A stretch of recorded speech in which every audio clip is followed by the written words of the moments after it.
everyone. Welcome to another part of ASEAN Pacific episode. In this episode today, we are going to talk about Australia's relation with Japan and the Korean Peninsula. Of course, the North Korea and South Korea will be included. Today, my guest is Tom Corbin. Tom with me. We'll try to talk about this region and bilateral relation of these countries. Let me introduce my guest, Tom, to you. Tom Corbin is a research associate in the Foreign Policy and Defense Program at United States Studies Center.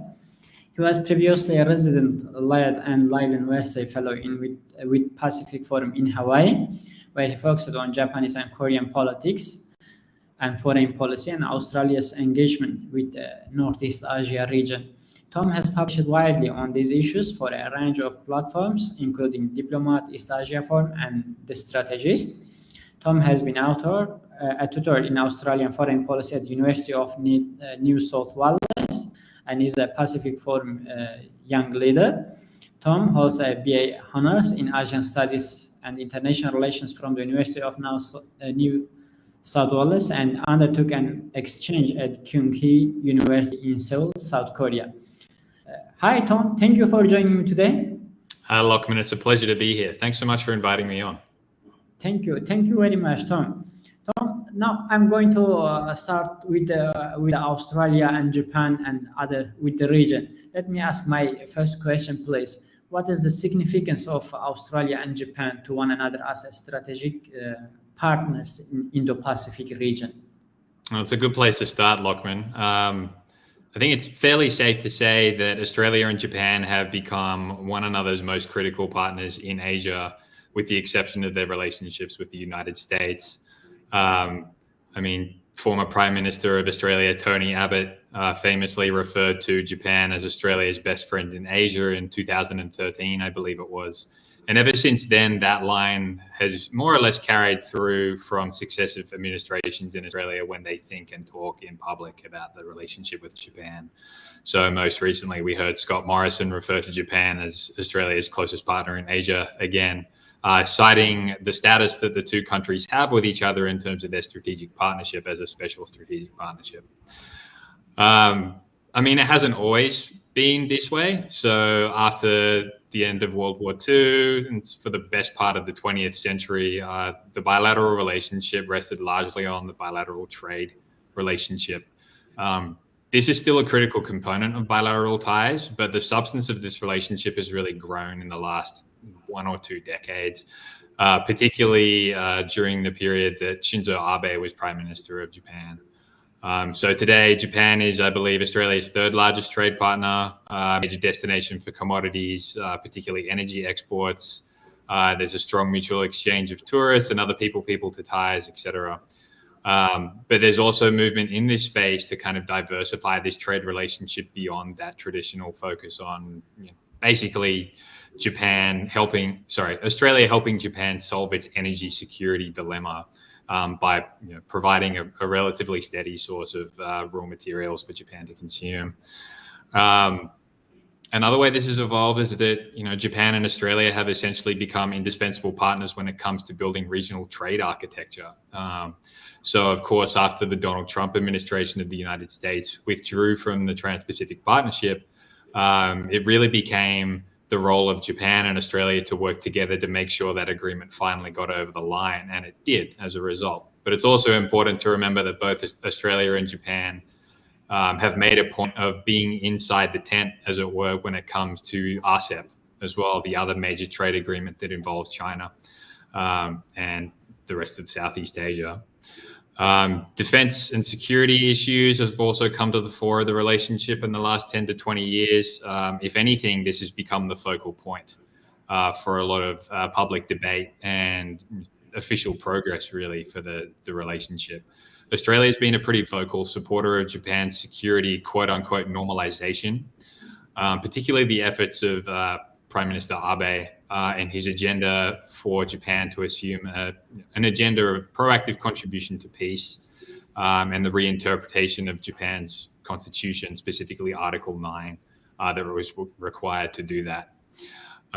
There's been a growth in the number of bilateral and multilateral military exercises that the two countries undertake together. They've undertaken bilateral naval drills since 2009.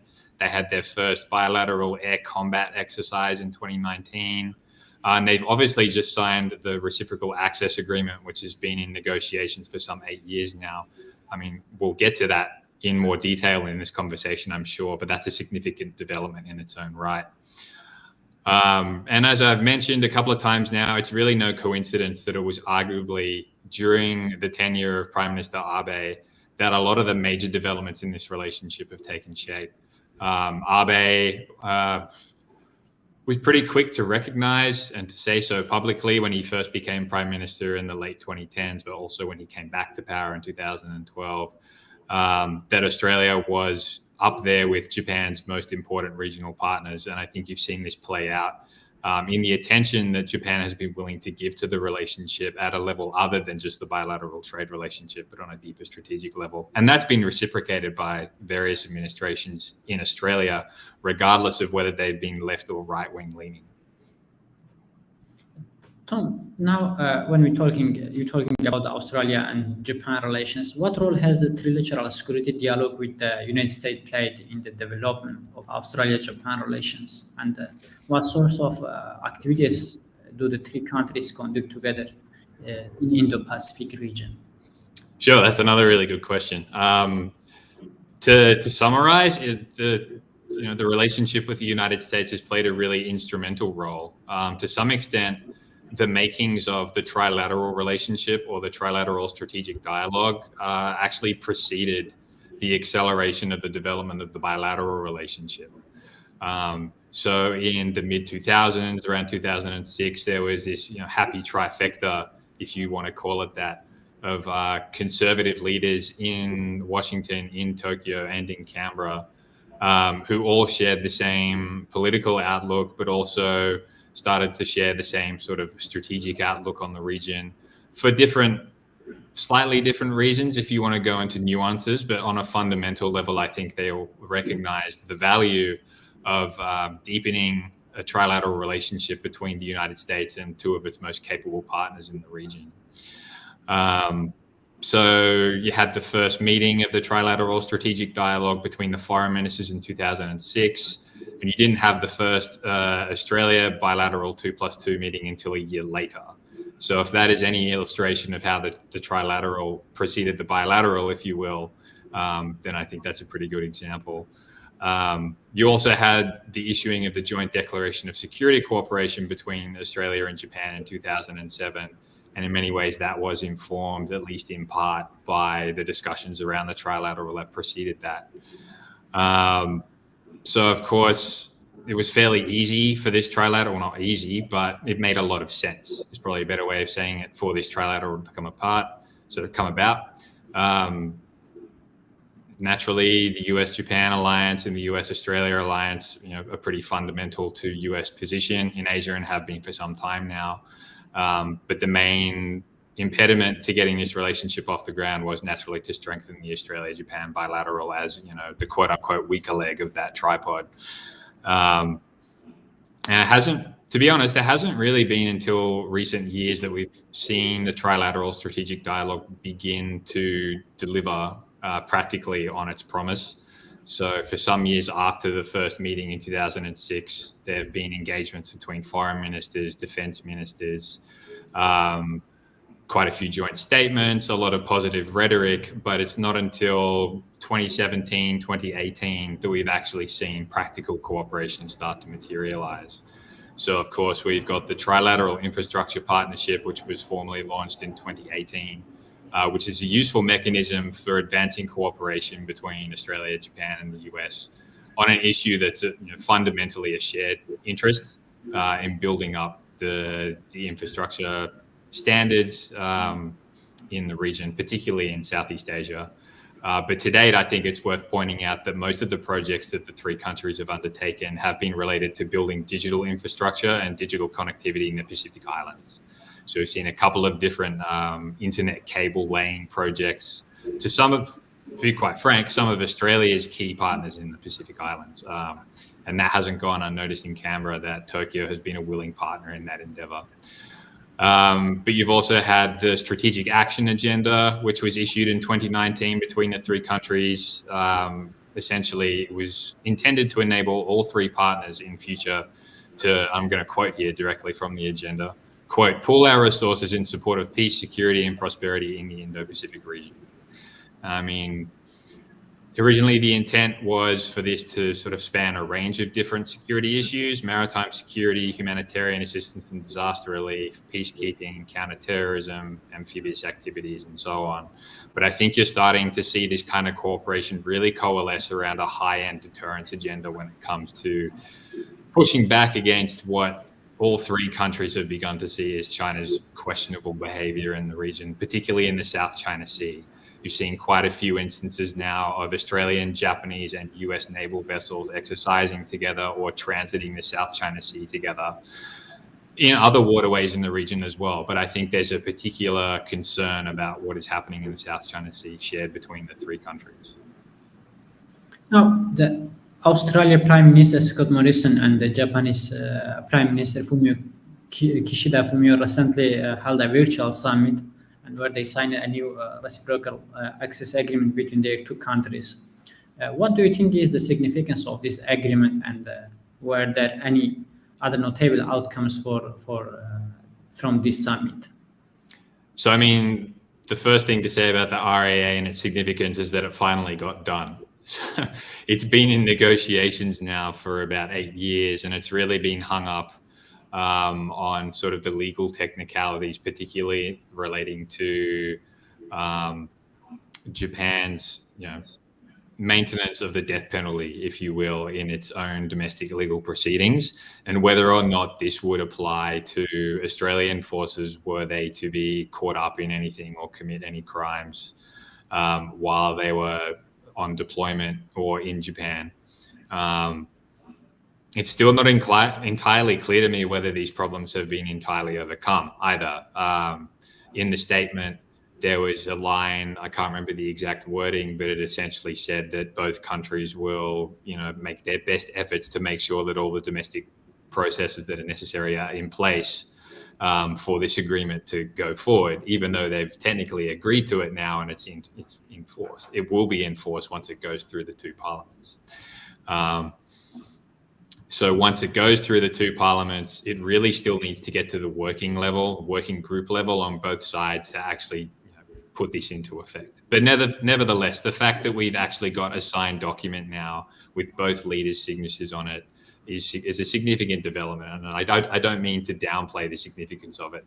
I'm just a little bit skeptical that we're actually at the point where it's useful, just yet. Practically speaking, the Reciprocal Access Agreement is significant because it will facilitate a wider range of military activities between the Australian Defence Force and the Japanese Self-Defence Force.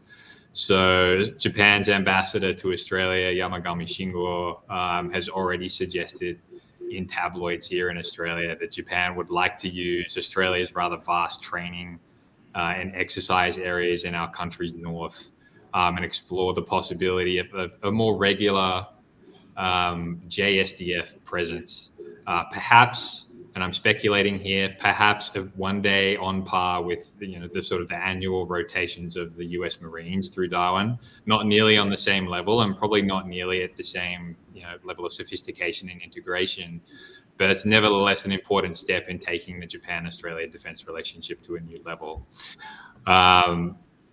This agreement's also likely to facilitate other kinds of bilateral exercises. So the example that I've seen floated a couple of times now is this air-to-air refueling, where Japanese or Australian tankers could essentially refuel the other's fighter aircraft in a theater where both countries were participating at the same time. Both countries will also be able to use each other's airfields in that instance too. So that opens up a wider range of possibilities for the types of exercises and, frankly, the kinds of operations that both countries can undertake in the region. The other thing to say about the RAA before I move on to the rest of the outcomes of the statement is it's important to put this in context for Japan in particular. It's been an arduous process, as I said. It's been roughly 8 years since negotiations began, but it's done. and it's a template for Japan to pursue similar agreements with other countries. And Prime Minister Kishida mentioned this in the joint statement quite clearly. I think he said that, the RAA is now a template for Japan to pursue similar kinds of agreements and similar kinds of relationships with other critical partners in the Indo-Pacific. So, it's important to recognize the stock that has been placed in Australia as, the most important military and defense partner now after the United States, evidenced in the fact that Japan came to Australia first and used this relationship as, sort of not a testing bed, but it's sort of like a means to blaze the trail for Japan to become a more normal security partner in the region. Now, to quickly turn to other elements that are in the joint statement that I think are interesting. The standout one for me is this commitment to redraft the Joint Declaration on Security Cooperation that I mentioned was issued in 2007. It hasn't been updated since. It'll be nearly 15 or 16 years by the time a draft actually sees the light of day and we in the public realm actually get a look at it. But it's important for this to be updated to reflect both the changing nature and the changing quality of the bilateral relationship, as I've just spelled out, for instance, with the conclusion of the Reciprocal Access Agreement, but also the drastic changes in the regional strategic environment and what this means for a forward-looking agenda for the Australia-Japan bilateral relationship going forward, as well as to that new horizon in terms of the bilateral trade relationship that I mentioned earlier, where there's, a growing horizon, so to speak, of the possibilities of trade and particularly energy cooperation, and also things like critical technology, cybersecurity, and the way that those plug into that bilateral economic relationship. Another thing that I thought was interesting to point out was that there's a commitment in that statement to improve information sharing and maritime domain awareness between the Japanese Coast Guard and Australian Border Force. On first thought, there aren't too many instances where these two authorities would actually overlap in an operational sense in the region, but it's important to remember that the Japanese Coast Guard is actually quite active, quietly, but active in Southeast Asia, and that Australia is too, to a lesser extent. It conducts joint patrols with Indonesia on our shared border at the southern part of Southeast Asia, for example. And perhaps there is a chance that there will be more possibilities should this kind of cooperation materialize for the Japanese Coast Guard and the Australian Border Force to collaborate a bit more in Southeast Asia. As an authority that provides, quasi-defense, but not officially defense or military forms of engagement and cooperation with the region. Sorry, and there's one more thing that I think is worth noting. There's a commitment in that statement to deepening trilateral cooperation with the US, as I just mentioned. In the previous question you asked me, Lokman. But I also think it's important to point out here that there's a backdrop to this deepening Australia-Japan relationship in the present, and that is both countries' ongoing uncertainties over, the staying power, if you will, of the United States in the region. So with the departure of the Trump administration, allies in Asia, particularly Japan and Australia, were quite relieved that a sense of normalcy was restored to the way that the US went about engaging with its alliances. But there are still some fundamental issues that allies and partners, frankly, in Asia have with the way that the US is going about its regional strategy. I've already mentioned one of them in terms of regional trade architecture. Both Australia and Japan would like to see the United States more involved in regional trade architecture and, don't waste any time or don't lose any opportunity to make that point to US officials when they can. And I think there's also a concern about whether the US, how do I put this, sees the threat horizon that, the threat timeline, if you will, that China poses in a military sense in the same way that Australia and Japan do. So the best way to illustrate this is to point out that in Australia's 2020 Defence Strategic Update and in Japan's most recent Defence White Paper, both countries pointed out that the regional strategic environment is shifting rapidly and that they've both essentially lost their, quote unquote, strategic warning time. And it's not really clear yet from the Biden administration whether they perceive that threat timeline in the same way. If anything, the signals that we're getting out of Washington suggest that the Biden administration sees China as a far longer term challenge and is more willing and more inclined to make investments in the foundations of long-term competition with China. That's important, and Australia and Japan welcome that. But I think it's also important to point out that Australia and Japan also see an acute threat emanating from China's growing power in the region right now. And there are concerns in both countries that perhaps the US doesn't, which places a higher premium on countries like Australia and Japan, deepening bonds between them and other like-minded partners. Tom, from this point, let me ask about the quadrilateral security dialogue. How important is the Quad as a mechanism for Australia and Japan to pursue the shared goals in the region? Well, it's certainly become a very important mechanism in the last couple of years. Naturally, the Quadrilateral Security Dialogue, Democratic Security Diamond, actually in Shinzo Abe's original formulation of the concept, has been an idea that's been floating around for 10 years or so now, but has really kind of become a tangible mechanism, or has gained traction, if you will, in all of the four capitals of its members. So India, the United States, Japan, and Australia. In many ways, my interpretation of what the Quad agenda has started to look like now, based on a couple of leaders' statements that we have, in a lot of ways, this is an extension of what is happening at the various bilateral levels, or the various bilateral configurations of those that make up the quadrilateral relationship. So functionally, I mean, Japan and Australia have come to see the Quad as a vessel for leveraging the strengths and preferences of each other, but also India and the United States, to provide common goods to the region. I mean, the best example of this is the vaccine initiative, which was the first initiative that really came out of the Quad after the first Leaders Summit in March last year. Australia and Japan already had an acute interest in seeing vaccines distributed to the region, particularly in Southeast Asia and the South Pacific. They had pretty high stake in seeing the Quad initiative succeed as well, simply because of the capacity that this arrangement offered when it came to vaccines. But they also maintained their own unilateral health assistance to Southeast Asia and the Pacific at the same time. I mean, the wisdom of that was borne out when there were problems in India in dealing with its own COVID situation and the delays this caused to the Quad vaccine initiative. But nevertheless, the vaccine initiative is going to get off the ground at some point, if it already isn't. We get sort of periodic bouts of information about that, but it seems like it's headed in the right track. And Australia and Japan both have strong equities in seeing that succeed. They also have strong equities in seeing things like quadrilateral infrastructure cooperation, space cooperation, cooperation on supply chains and critical technologies, and standard setting. Both Australia and Japan have strong equities in seeing that succeed at a quadrilateral level as well. But I would just caveat that with an observation that I'm still not sure whether the Quad is the right format or the right mechanism for addressing all of these issues. I think some of these areas for cooperation make a lot of sense in a quadrilateral sense, particularly things like supply chains, perhaps critical technologies, if all the partners can get up to a certain speed and whether they can share the same standards. But things like infrastructure, while they might have specific projects that make sense and will pay off, it's not really clear to me that this is the right vessel for investing in that.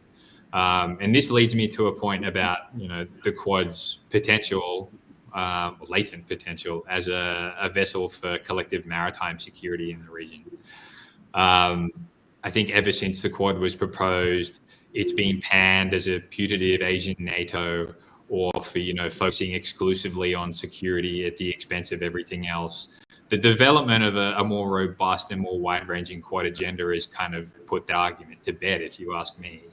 But I would also make the point that criticisms of the Quad for being too focused on maritime security, but at the same time being, completely ineffective for its lack of practical, tangible cooperation, are kind of contradictory. You can't say something is focused on security without having anything to point to as evidence that it's actually engaging in security cooperation beyond what was a trilateral exercise, the Malabar naval exercises, until Australia was readmitted recently in 2020. But the last thing to say here about this is that maritime security is actually, in my view, and in the view of many people, I think, core to the Quad's original foundational logic. Certainly in the way that Prime Minister Shinzo Abe thought about it, at least. And the fact that we're seeing a qualitative improvement in the various bilateral relationships that make up the Quad, not just the Australia-Japan relationship, but also the Japan-India relationship, the Australia-India relationship, the US-India relationship, etc. I think it's important to keep the maritime security component of what the Quad can offer on the agenda going forward. Tom, is there any possibility to in the future include any Southeast Asian country to the Quad? So I think you're getting at this Quad plus idea, perhaps. Yes. I think in an ideal world, I'm sure all 4 countries would love to bring other states, whether they're Southeast Asian countries, whether it's South Korea, whether it's European partners in the Indo-Pacific, such as the UK or France. I'm sure all 4 Quad countries would love to bring those countries in on an ad hoc basis to collaborate on specific projects. But I am wary of moving too quickly into that sort of format. I mean, we did see some efforts before the Quad was elevated to a leaders level to sort of explore the potential for this Quad plus arrangement, where various states were brought in to talk about, regional health responses and vaccines across the Indo-Pacific. I think Brazil was invited, and a couple of New Zealand, perhaps Vietnam. It seemed like a rather random or sporadic collection of countries to invite. But it's an example of the potential dialogue mechanism that the Quad can function as when it comes to these issues. But I would point out that the lack of practical, the lack of a record of practical cooperation up until now, with the exception of the progress that is being made on the vaccine initiative, suggests to me that it makes a lot more sense for the Quad, while it's not exclusive and shouldn't be exclusive, to focus on getting cooperation right between the 4 countries first, before they consider trying to bring in other countries and potentially complicating the processes themselves any further. I think when we're talking about the Australia and Japan relations, the AUKUS agreement should be also discussed. Now, let me ask about one question about AUKUS. How did Japan react to the announcement of the AUKUS partnership? And do you think that there is any scope for Japan to join or work with this grouping on defense capabilities, defense industry, and military technologies in the future? So I'll take the first part of that question first. I think overall, Japan's reaction to AUKUS was rather positive. I think you had the foreign minister, the defense minister, the various prime ministers who have now served in Japan since AUKUS was first announced, and the ambassador here in Australia all publicly say that they welcome AUKUS, and even go to, in the case of the ambassador, go as far as to say that Japan is willing to do, quote unquote, whatever it takes to help AUKUS be a successful partnership, particularly in the non-submarine components of the agreement. I mean, the fact that Japan welcomes AUKUS, I think, is based on a 3-front rationale. And the first is that Japan recognizes that a more powerful Australia is a more powerful ally for Japan. And this ally with a small a, I should say. And this furthers opportunities for cooperation on high-end deterrence challenges across the region. The second part is this, and the often forgotten partner in this agreement is the UK. Japan also sees positives in the signal that this sends from London about the UK's expanding engagement with the Indo-Pacific and the role it sees for itself going forward. And I think it's worth pointing out here that the United Kingdom is close behind Australia in terms of being a select partner for Japan when it comes to defense and security matters. And I point out that at the end of last year, I think it was in October, the United Kingdom and Japan announced their own intention to negotiate their own reciprocal access agreement, if that gives you any indication of the importance of the United Kingdom to Japan going forward. The third part of this logic is that Japan interprets this as a sign that the US is willing to empower its allies to be better allies in the Indo-Pacific.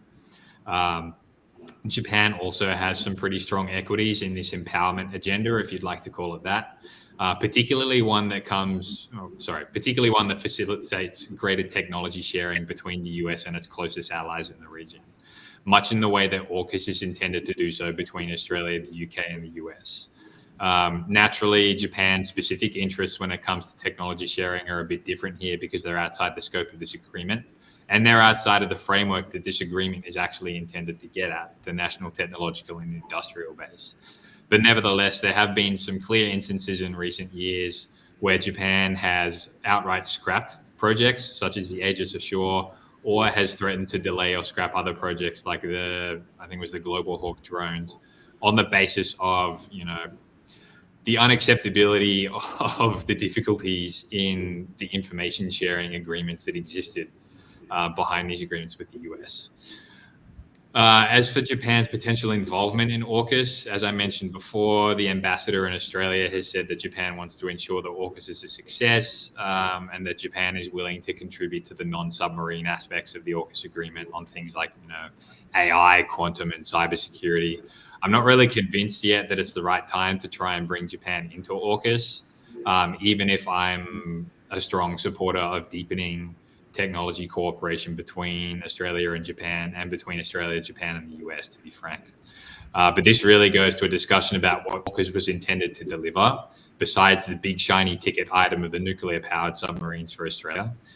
At a broad level, AUKUS is about getting at the best parts of the agreement or the arrangement that I mentioned before, the national technology and industrial base, which was essentially intended when it was proposed in 2017, actually when it was legislated in 2017, to act as sort of a defense-free trade zone between the United States, Australia, the United Kingdom, and Canada, and essentially try and facilitate a wider sharing of technology and information intellectual property, but also as a means to try and leverage each country's strength when it came to their industrial bases to try and offset weaknesses in the others. Long story short, this agreement hasn't really worked out, and Australia has been at the forefront really of trying to get this agreement to a place where it will actually work. And I think, you're seeing the makings of this framework eventually becoming a success with the sort of the carve-outs that are being made through AUKUS for Australia to access sensitive technology, not only from the United States, but the United Kingdom as well. That would be great if Japan could join this partnership, not just on a nuclear submarine front, although that's an entirely different discussion about whether Japan needs those, but on the broader suite of technologies that the countries could work together on with Japan.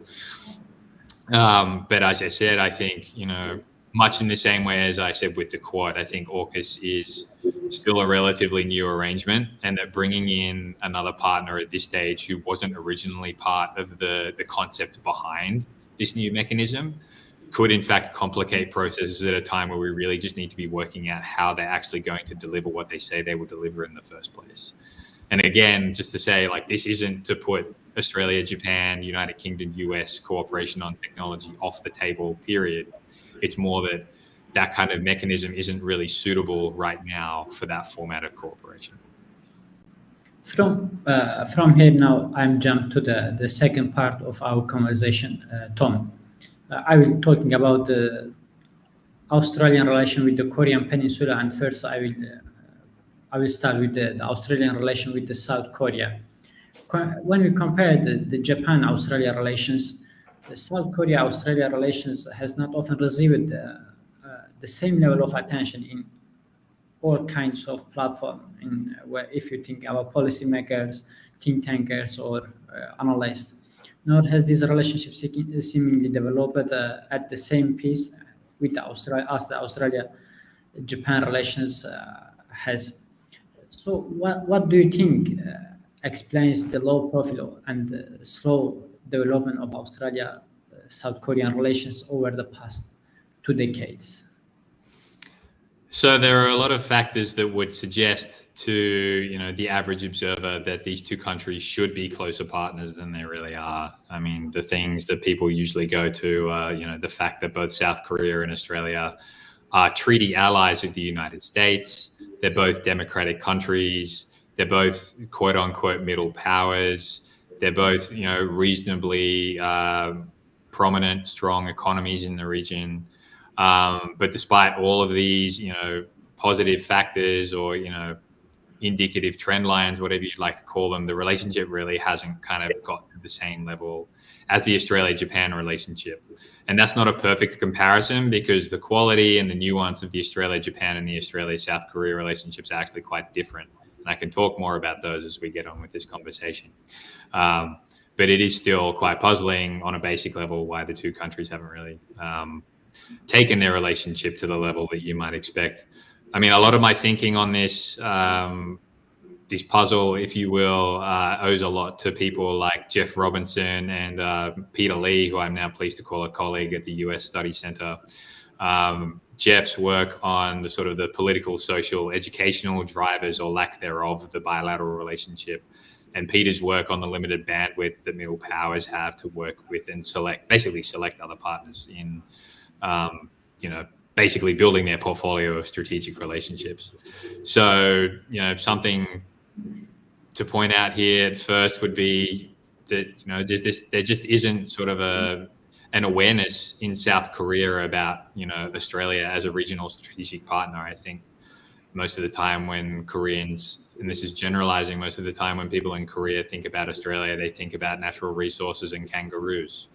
When Australians think about South Korea, that profile has changed a lot now with, the popularity of K-pop and Korean cinema in particular. But there still isn't sort of that depth of understanding about the country that might lead the next generation of leaders or the previous generation of leaders to, pursue a qualitative upgrade in the relationship. Other factors that might explain the sort of the non-development of the relationship, changes in administration in South Korea every 5 years, and the fact that foreign policy making in South Korea is so heavily centralized in the presidential office in the Blue House means that, every half a decade you have a new leader coming to power in South Korea with their own prerogatives, and almost always focused mostly on problems relating to North Korea, and by extension with a limited bandwidth for exploring cooperation with other partners. Another factor you might point to would be decisions by the Australian government to cancel various defence industry contracts that Korean companies were pursuing in Australia. I think it's important not to understate the damage that this did to South Korean confidence in Australia, both at the government and the private sector levels, about the reliability of Australia as a partner at various economic strategic levels. I mentioned before about South Korean views of Australia. In my experience in engaging with South Korean thinkers, there's a prominent view of Australia as somewhat of a US lackey. I've heard the phrase lapdog or yap dog thrown around a couple of times, which isn't necessarily an accurate reflection of how Australia goes about managing its relationship with the United States, but is nevertheless a hard profile to shake off. And conversely, Australia's view of South Korea as fundamentally uninterested in strategic issues beyond the Korean Peninsula until recently. I think Australian policymakers have generally seen South Korea's horizon in terms of its strategic outlook ending at Northeast Asia. And to be fair, this has been reflected in the foreign policy agendas of more or less every South Korean administration, with varying degrees of bandwidth for engaging with other partners like Australia on a wider agenda. But even then, up until recently, that wider bandwidth has still sought to draw those partners into a focus on the Korean Peninsula rather than addressing a wider range of regional strategic issues. And as I say, that is changing, but that has nevertheless been, a considerable drag on the development of the relationship over the last 2 decades. Australia was a major contributor of forces to the UN-US-led coalition when it came to the stance of the Republic of Korea during the Korean War. What are Australia's main security interests on the Korean Peninsula today? So I think this question goes as much to the sort of the narrative surrounding the bilateral relationship as much as Australia's actual strategic interests. I mean, naturally, Australia retains a considerable interest in making sure that North Korea, one, doesn't invade South Korea, 2, doesn't launch missiles at Japan, or 3, doesn't sort of serve as a strategic nuisance or as a major strategic problem on either end of the scale there going forward. But in terms of the narrative of the relationship, I mean, the Korean War has more or less dominated the story that Australia and South Korea have told themselves and each other, at least at the official level, about what their relationship is about. And to go back to the factors I was discussing about why the relationship perhaps hasn't advanced as much as it might, I think this has something to do with it. I think this sort of, looking back on the shared history and the shared sacrifice on the Korean War, that's really important as a foundation for the strategic partnership, but that's not sufficient given the rapid changes in the nature of the strategic environment in the Indo-Pacific that we've seen over the last 20 years. And I think policymakers are starting to wake up to that reality. But that said, Australia is still a contributor to the UN command on the Korean Peninsula. Australian military officials have served in, some of the most senior posts at the UN command, both in the rear headquarters and in the forward headquarters on the Korean Peninsula. Australia also maintains, strong concerns about the chance of proliferation of nuclear and chemical weapons from North Korea to the wider region. I mean, that has informed Australia's cooperation with South Korea, but also its participation in other initiatives like the Proliferation Security Initiative, which is headed by the United States, and its wider cooperation across the region with other countries in Southeast Asia. That said, Australia has generally supported South Korea's efforts to engage with North Korea. Generally, when a progressive administration has been in power, that's when engagement has tended to peak on the South Korean side. But at the same time, it's generally tended to follow the US lead on approaching North Korea, so to speak, even as it lends support to a South Korean diplomatic front. Tom,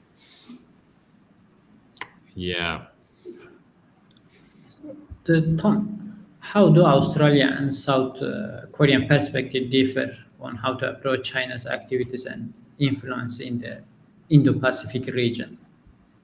So this question is something that both countries, I think, are recognizing that they need to start thinking about together. As I just mentioned, a lot of South Korean and Australian focus in the bilateral relationship has been on the Korean Peninsula to date. But there are several signs to suggest that both countries are beginning to think about the best way to address the various challenges that China poses. That doesn't mean they're really on the same page yet. In fact, I think there are several indicators to suggest that there are significant differences between the basic strategic interests that both countries have when it comes to dealing with China. This issue was brought up in Australian media with President Moon's recent state visit to Australia at the end of last year.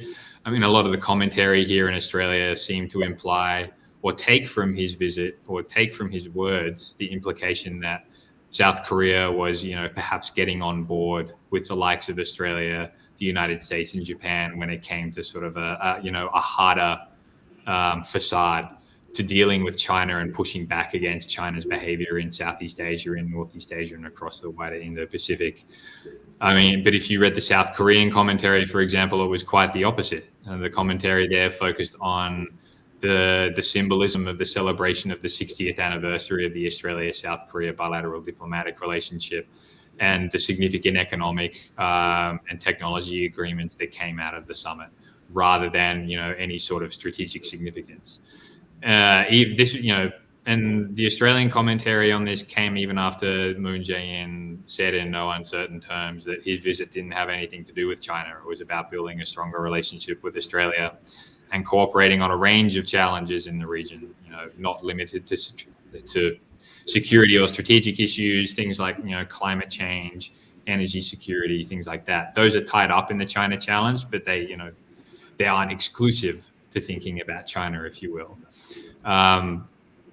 But if you want to look sort of a level below the rhetoric, either official or from tabloids, if you ask me, it's really a bit of both. I think both countries are hedging against uncertainties relating to the nature of US-China competition in the region, uncertainty about US staying power in the region.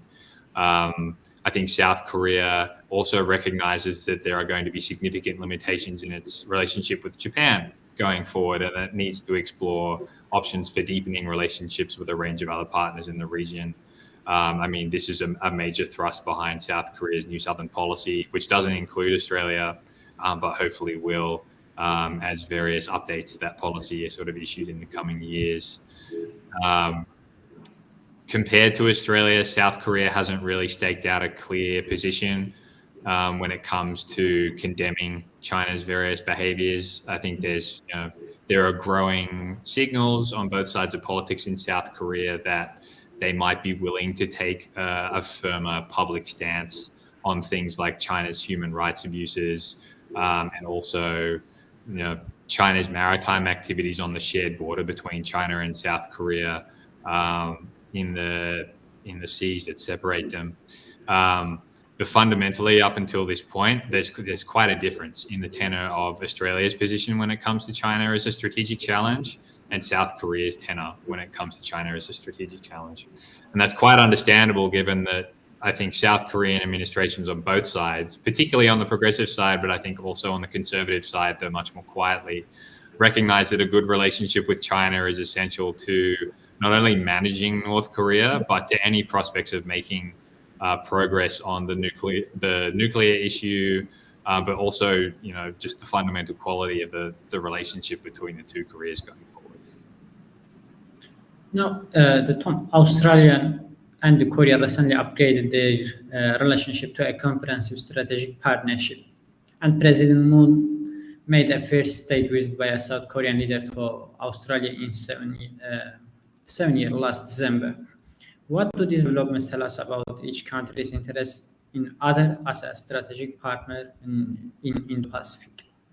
So it's a welcome sign of renewed interest from both countries. I think there was a period in the late 2000s where Kevin Rudd, who is Prime Minister in Australia, and Lee Myung-bak, who is President in South Korea, both shared complementary views of each other's country as important strategic partners going forward. After the departure of Kevin Rudd and his successor in the Labour Party, but also after the departure of Lee Myung-bak as president in South Korea, the importance, or the amount of attention given to this bilateral relationship really dropped off. And I think it's only towards the end of the Moon administration in the last couple of years that you've seen it really come back onto the agenda for both countries as something that's worth investing the time and effort in upgrading. I mean, there's a point that former Australian ambassador to South Korea, Bill Patterson, has made several times, that, we've had a 2+2 dialogue every 2 years between the two countries for, nearly a decade now, but it's often been very short on substance in terms of what's delivered. There's been, all the right things have been said, all the right, qualities about the relationship and about the two countries and their complementarities have been highlighted, but we're really yet to see any progress on the sort of, the areas for cooperation that have been identified in these statements. That's not necessarily different this time, now that Moon has come to Australia and there's a new agenda for cooperation. But the fact that we've had a South Korean president deem it a significant enough investment of time, if you will, to come down to Australia and actually, meet with leaders and officials here in person and to upgrade the relationship to a comprehensive strategic partnership signals something, I think, about South Korean thinking about Australia as a strategic partner in the region going forward. There's a risk this might change with a change in administration in South Korea that's due in May this year, after the elections, which are in March, I believe.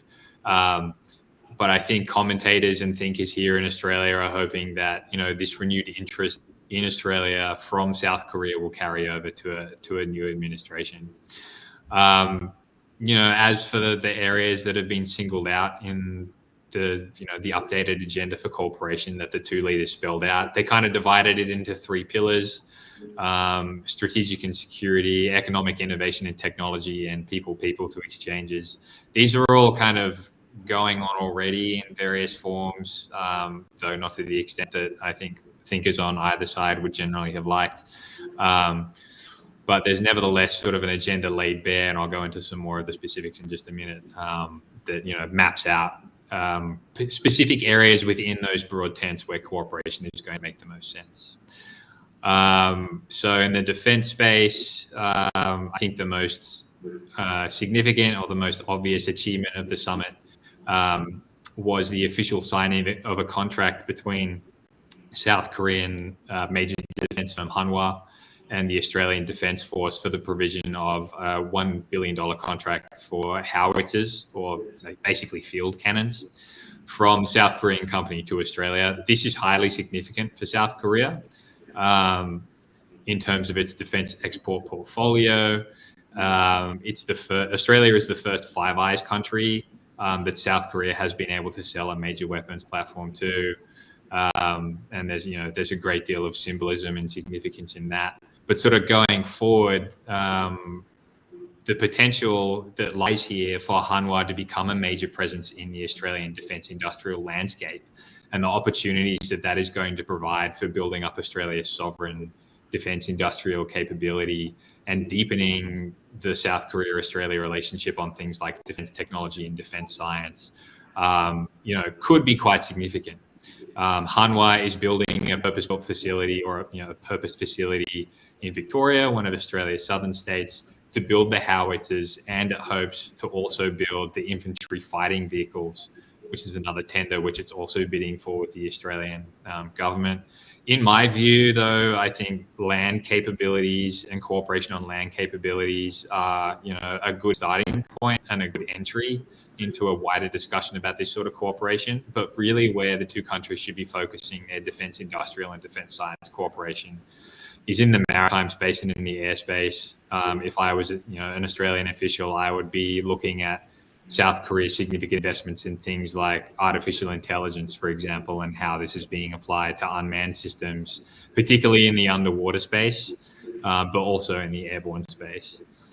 Another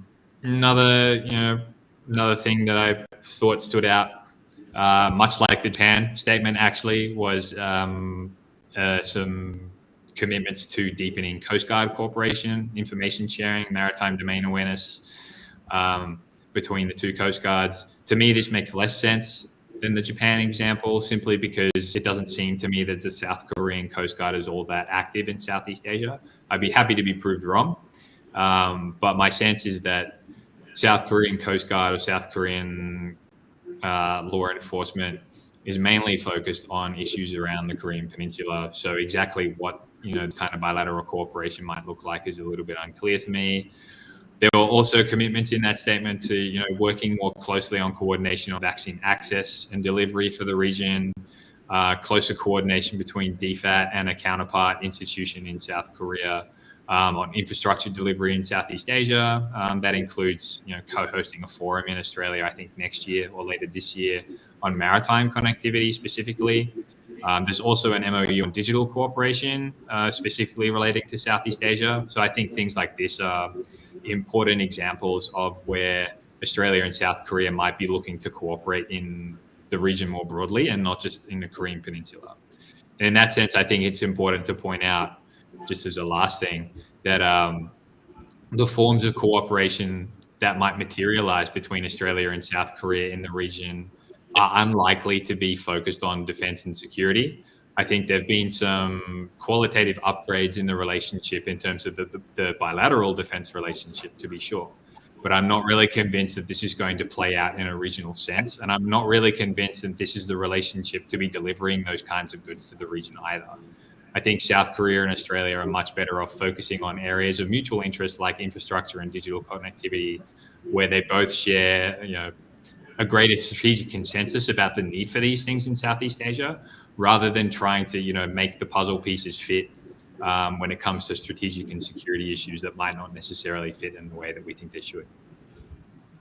Tom, please let me ask one last question. When I listening you during the conversation, another question come to my mind. When the Australia received the new nuclear submarine under the AUKUS agreement, what kind of role Australia can play in the future in Northeast Asia, especially in this the complex security environment? Yeah, that's a very good question. It's a very good question, Lokman. In one side, when we're talking now, you tell us about the Australian relations with the Japan and with South Korea. In one hand, Australia has how we can say, different relations with the Japan, especially around the Dokdo and Takashima Island, has a dispute. And in other side, South Korea has another relations with China, and Australia has relations with both countries. Then what kind of landscape can you imagine? What will be your foresight for the future? Australia can play a role in the Northeast Asian complex security architecture. Yeah, it's a good question. And in some ways, it gets to some questions that still hang over the strategic wisdom of investing in nuclear submarines, when, to be frank, Australia has, at least in its official documents, deprioritized Northeast Asia as a priority strategic region. So in the 2020 Defense Strategic Update, the government clearly identified the Eastern Indian Ocean, maritime Southeast Asia, and the South Pacific Islands as its 3 priority areas, notably excluding Northeast Asia. Not to say that Australia doesn't still harbour significant security interests in that region, but it was notable that this was not amongst the 3 or 4 top priority regions there. And in terms of how that relates to question marks over AUKUS, a strong part of the rationale for Australia getting nuclear submarines has been the expanded range of operations that nuclear propulsion would give the Australian submariner fleet. To operate further afield in places like Northeast Asia, where we can still be expected to play a role, even though it might not be necessarily a clear strategic priority in terms of a region of activity going forward. But nevertheless, I think when they eventually arrive, which, let's be clear, isn't going to be for some decades yet, nuclear submarines will allow Australia to play or to entertain the idea, at the very least, of a more regular, high-end deterrent presence in Northeast Asia. And in terms of how this relates to the Japan, Australia, and the South Korea, Australia relationships, naturally, both partners, will hopefully see this as a sign of Australia as a more reliable strategic partner, a more capable strategic partner in the region. As I mentioned before, Australia is going to maintain equities on maintaining peace and security on the Korean Peninsula for some time. And if there is a conflict there, I'm pretty sure we could expect Australia to contribute. And if such a conflict were to occur down the line when Australia did have nuclear submarines armed with land strike missiles, then you could probably foresee a situation in which Australia contributes to that kind of scenario. When it comes to the relationship with Japan, I think you can foresee now, especially with agreements like the Reciprocal Access Agreement in place, scenarios where Australian submarines begin to visit Japanese facilities much more frequently. They potentially begin to undertake joint operations around the Japanese archipelago and around, in the surrounding waters in the Western Pacific. As I mentioned before, both countries already undertake these kind of exercises and drills with the United States and with each other. But translating these exercises into actual deterrence operations is somewhere where I think we need to go in this relationship. And quite frankly, a more capable Australia in the maritime space is going to enable that sort of cooperation going forward. One last thing I might say, you mentioned the dispute between Japan and South Korea over Dokdo and Takeshima. And that sort of, that points to the larger bad blood, if you want to call it that, between Japan and South Korea that has sort of very understandable but also very historically deep roots. There occasionally pops up in Australia an argument that somehow Australia is well placed to act as sort of a good faith mediator or a provider of good offices for South Korea and Japan to work out their differences. I am slightly skeptical of this argument because I think it underestimates how both countries see Australia in this relationship, particularly how South Korea sees Australia in this instance. I don't think that South Korea views Australia as an impartial actor or as a good faith provider of good offices when it comes to issues relating to Japan. Precisely because, one, the perception in South Korea that Australia has prioritized the relationship with Japan over South Korea, but two, Australia's support for Japan's security normalization, and the strong impulses and the strong memories felt across South Korean society at various different levels, about the threat that Japan poses as a security actor going forward, not just in the past. So I think it's worth pointing out in that respect that frequent polls in South Korea in the recent past have shown rising public concern about the threat that China poses. They've also shown a rising concern about the threat that Japan poses. And you could tie this to the breakdown in the diplomatic and the political relationship between the two countries. But I think it would be a mistake to assume that once that relationship is healed, that the suspicions that South Korea holds about Japan will go away anytime soon. So that's a long-winded way of saying that I think, there are tricky dynamics to manage for Australia between these two partners. But I think the recent developments that we've seen, in the 2+2s and in the leaders' meetings that have occurred between, Morrison and Kishida and Morrison and Moon now in the last 6 months, I think there's plenty of evidence there that there's, a robust forward-looking agenda for Australia when it comes to both those partners. And hopefully it can continue to manage those well. Thank you very much, Tom. Today, you tell us a lot of things about this relations between Australia, South Korea, Korean Peninsula, and Japan. It's a really great conversation with you. Thanks, Lokman. It was really great to talk to you too. Hope we can do this again. Thank you very much, Tom. And also thank you for watching us until the end of the show. Please don't forget to subscribe to the channel for the upcoming Asia and Pacific Affairs episode. Thank you.